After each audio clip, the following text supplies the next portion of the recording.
The NCLab 2020 webinar series is funded by a grant from the Institute for Museum and Library Services and provided to the Nevada State Library Archives and Public Records System. This first webinar introduces a manual that will help you provide NCLab services to your library patrons. All right, so this is a guide that everybody's going to get. Norma has the link and she can just send it out to you. And then at the end of the webinar series, we'll do a revised version because, you know, there's always questions and things that should be in there and you don't think of it. I'm really hoping you guys can give me some feedback on that.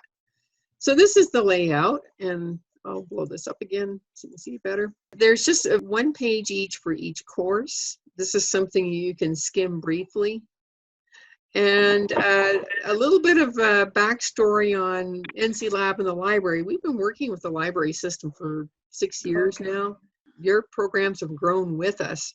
2014 was the first release of the courses, and they've been massaged many times since.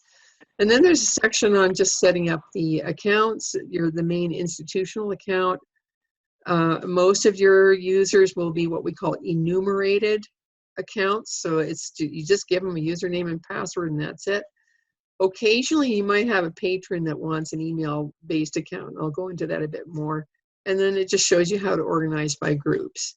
Take my cues from some other library manuals for grant-funded programs. So there are some duties that hopefully you'll be able to follow. Just a note on the marketing materials, the staff training and opportunities for this year, and a complete list of all the old webinars in one place. Who to contact. There's a patron survey that you can give the patrons, and just some information on how to use the setup in my students. Okay, so that's what's in this thing. This you'll be able to read at your leisure. What we emphasize at NCLab is this business of learning by doing. The advantage of NCLab is that it's very systematic, and they do a ton of coding. Every time you get a tutorial, you do a coding exercise. You're running and debugging the program over and over again until it's right. So this is training good programming habits and giving a lot of experience. So I won't go into any more in the blurb, you can see it. And then this is a little bit here about how the courses are structured for people who are not familiar. They're units, which are divided into section, and then each section is an instructional arc. So you have 7 levels of a combination of tutorials and practice. There's a quiz so that hopefully you can remember what you learned. And then a mastery level that gives you one more chance to practice the skills. So then each of the next 4 pages describes one of the courses. And there's Karel, it shows you the units. There's a sample screenshot, and it tells you the skills that are learned. And there's a link to the Karel page. So I tried to make this short and sweet for this manual, but if you want to know more about Karel, you can follow the link and see a lot more examples and videos and things. And then the next course is Visual Intro to Python. So this is the old Turtle course. It used to be called Tina Turtle, for those of you who remember Tina Turtle. And it kind of grew up. It's now called Visual Intro to Python. It's still a turtle-based course, and you can see the little icon of a turtle running around a maze here. It's based on an approach developed at MIT in the 60s. You're now using Python language to program, whereas Karel is some very, very simple scripting. This is Python language. It starts by drawing geometric figures. These can be 3D printed or even just exported as a design. So that's kind of fun. And then in Unit 3, the turtle is simulating robotics. So that's a very nice companion to robotics, as is Karel. They both behave like robots. Again, there's a link to the description. And then the third course, and 3D modeling to me is it's such a fun course to take. It's a little bit of a side branch. There's some programming in there, but you're also picking up geometry and you're learning how to do computer-aided design. So again, these things can be exported and printed on a 3D printer if people desire, but there's a lot of satisfaction just seeing how the model is built. Like in this case, it's a skateboard ramp that fits inside this frame. And again, there's a link that describes it more in detail. And then finally, the Python programming course. Right now, what you have is a 5-unit course. That's going to change in the fall. So what we'll do at that point is give you a course called Python Fundamentals, which will be a 4-unit course. So that's why I only put up the first 4 units here, because this old 5th unit will go into an advanced Python course, which is actually part of a college series. But these 4 units will, that's enough for people to start programming in Python. So again, there's a link, and you can see the link already describes it as Python Fundamentals. A little background, and these are the good old days, right? I stole these pictures once again from Carson City. These are pictures taken in 2016 when they won the YALSA award, and NCLab was a part of that. And there's Dr. Solon, and he's showing off one of the models that was built, and kids working. I don't know if you remember Aubrey or not. I think he ended up in Washington somewhere. Wonderful guy. He is in Arizona. Arizona. Oh, okay. Well, that's a little warmer. And there's Sina and Aubrey working together. So we really started out as something for kids and very club and camp oriented. But then we shifted over to workforce development. And really that's NCLab's main focus is now on that. So these basic courses are a great way to get people introduced to coding and programming and computer-aided design. And then if they're interested, we have college level courses that they can take through one of the community colleges. We definitely still support youth coding camps and clubs. We have a lot of material for that. And please, if you're thinking about doing one, you have any questions at all, email me, okay? Because I love all that stuff. I'm always happy to help you with your program, any questions you might have, or, that's something, I was a teacher for years myself. I love that stuff. So that gets down to this question, who should take the courses? With some of the rewrites, the language is a little bit more mature, a little more formal. So we've lost the little kids, except for the really bright ones. For the most part, this is now aimed at teens and adults. It's certainly used for middle school students. Again, it's context. If you have middle school students that have an adult cheering them on, either in a library program or at home, they're typically fine. And younger students, you can always do something with the very first unit in one of the courses. Those are still pretty simple. Or you can do some pairing, especially in a family. You have a 2nd grader and a 6th grader. The 2nd grader might like to tag along for some of that. Another audience, and we've had this at the libraries, are seniors. Seniors like me who are going, okay, I want to keep my brain sharp. But we've had some wonderful seniors take the course, and some of them then went on to volunteer in the library to help with young students and such.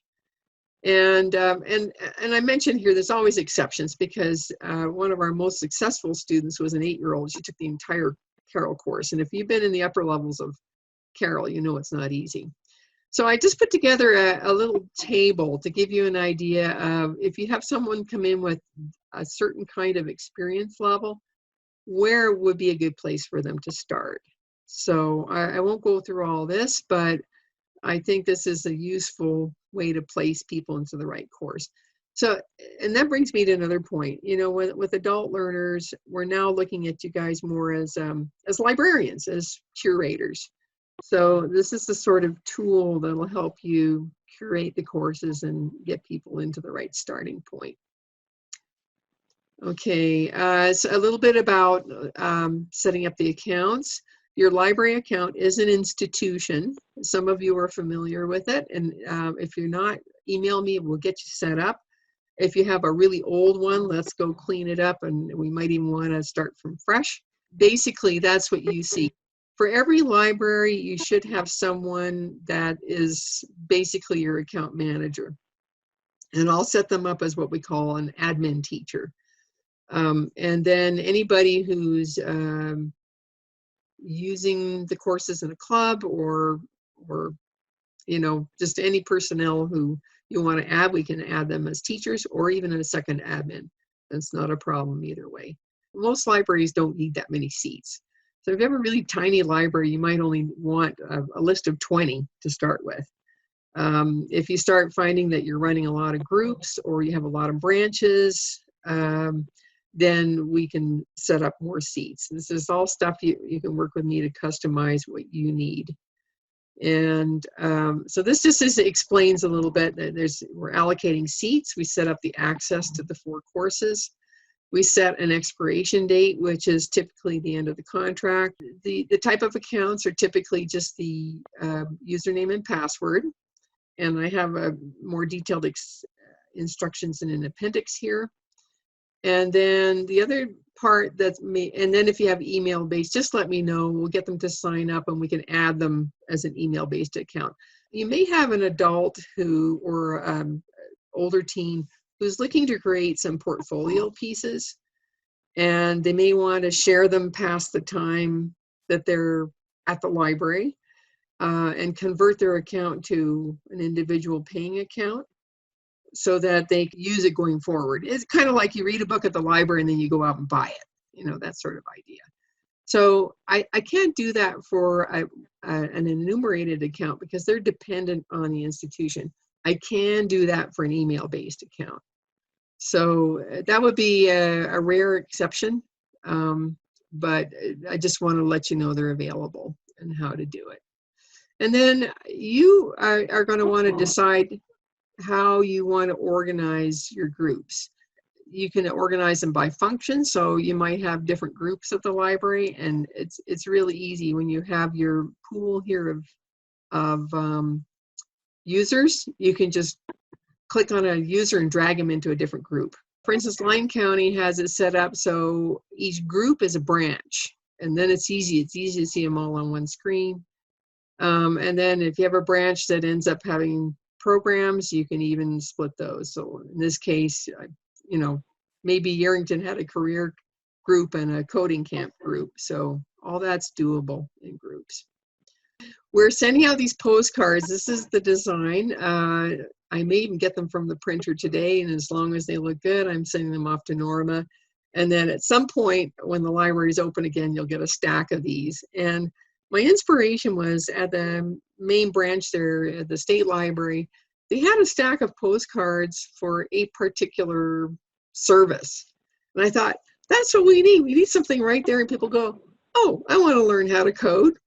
It says contact my librarian. Yay, something simple.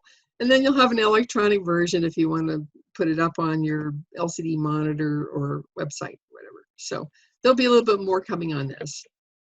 I have the full schedule here for this library training. So if it gets lost in your emails, it's in this document.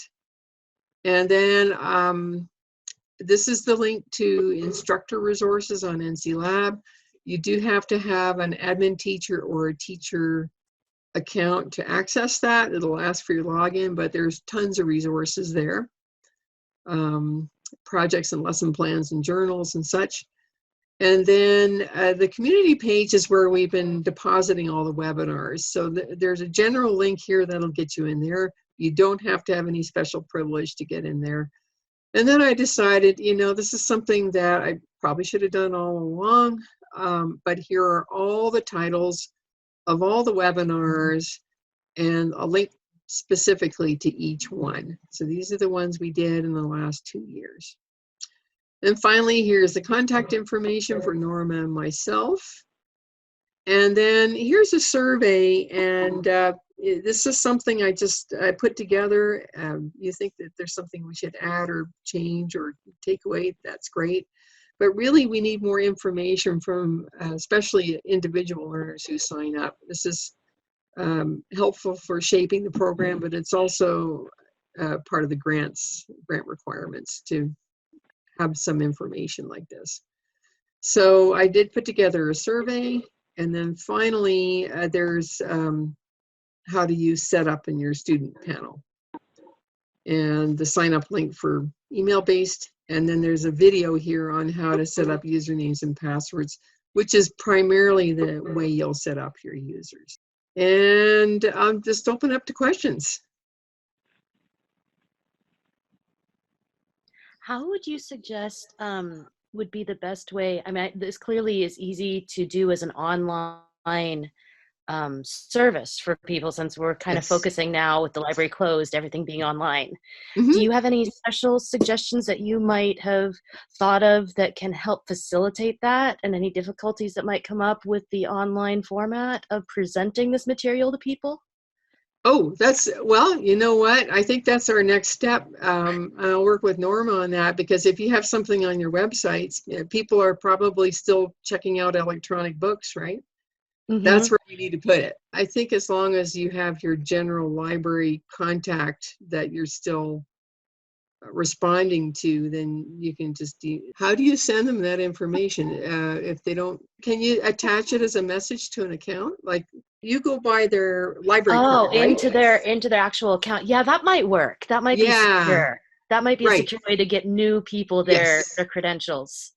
Okay, and then I guess in conjunction with that, as the librarian facilitator for the program, there's not really too much, as you said, to do. It's kind of, they're off on their own. Yep.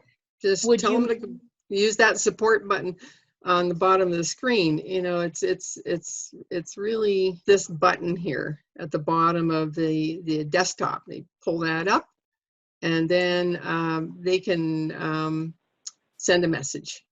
Okay. Perfect. They don't have to fill an email. Most of the time, the problems people have are fairly small. They just, it's like anything. Coding is like looking at any kind of text. There's some stupid little thing in there you just don't see, and you just need that little bit of help to get past it. So I do that. I help several people a day. This is what we found works best. In the past, we did these very big trainings, and then someone moves. Really, we want you to be facilitators, and we'll take care of the technical stuff. And we encourage you to take them too. If you feel like learning how to code, give it a shot. So that's a great question, and I think Norma and I can work on that this week. Sheila, we're starting to plan for doing most of our programs virtually this summer. And I was thinking about offering kind of a drop-in coding once a week, where we get the kids the usernames and passwords. They, work on whatever they want to, but then maybe drop in once a week. If you have a question, we can help you with that. And also just check in with people, see where they are, what level did you make it to, so we can kind of give everybody a rah-rah of the progress they've made and just share what they're working on. Yeah, I hadn't even thought of that. That's the position you guys are in right now. Yeah, that's right. There won't be summer programs like we've conceived of them in the past. This gives me lots of stuff to chew on. So you have my email address. If there's something specific you can think of, please email me. Okay, well, I'd like to just say that I love what you said, John, about adding that social element to it, because that's kind of what everyone's missing right now. So any way we can find to add that to these programs is great to learn about and share. Oh, for sure. And, that's way back. I don't want to take any more of your time, but one of the earlier webinars we did a basic coding competition and a more advanced coding competition. And that's the sort of thing where you can start getting library to library competitions going too. So it might be the time to pull that one out of the hat, and even things like design competitions. And the nice thing about anonymous usernames and passwords is we're respecting privacy. It stays within the system. All righty. Well, shall we wrap it up today? And you should be getting this as a PDF from Norma, and try and work on the online presence for you guys. That would be great. So, all Thank righty. you very Well, much. thank you, all of you. Much Thank you. appreciated. Thank you. Okay. Thank you, Sheila. Bye-bye. Thank you so much. Bye-bye, guys.